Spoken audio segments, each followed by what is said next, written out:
உங்க அண்ணன் இந்த ஸ்டாலின், உங்க அண்ணனுக்கு, உங்க அண்ணன் இந்த ஸ்டாலின், உங்க அண்ணனுக்கு, இங்க இருக்கக்கூடிய மகளிரை நான் கேட்கிறேன். உங்க அண்ணன் இந்த ஸ்டாலின், உங்க அண்ணன் இந்த ஸ்டாலின். என்னுடைய அம்மா, அக்கா, தங்கைகள் எல்லாருக்குமே என் சைட்ல இருந்து ஒரு சின்ன ரிக்வெஸ்ட். கொடுக்க போற கூப்பன் எவ்வளவு? 8000. கரெக்டா?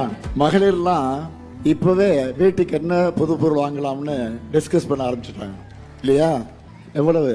இந்த கூப்பனை வச்சு உங்களுக்கு தேவைப்படுகிற வீட்டு உபயோக பொருளை புதுசாகவும் வாங்கிக்கலாம், இல்லைன்னா பழைய பொருளையும் பண்ணி புது பொருளை வாங்கிக்கலாம். உங்களுக்கு பிடிச்ச கடையில் உங்களுக்கு பிடிச்ச பிராண்டை வாங்கிக்கலாம். தயவுசெய்து வீட்டுக்காரனை கேட்டுறாதீங்க, குழப்பிடுவாங்க உங்களை. ஏதாவது பிரச்சனை பண்ணுவாங்க. ஏதாவது பிரச்சனைனா அந்த அண்ணன்ட்ட சொல்லுங்க, நான் பார்த்துக்கிறேன். உங்க மகனுக்கு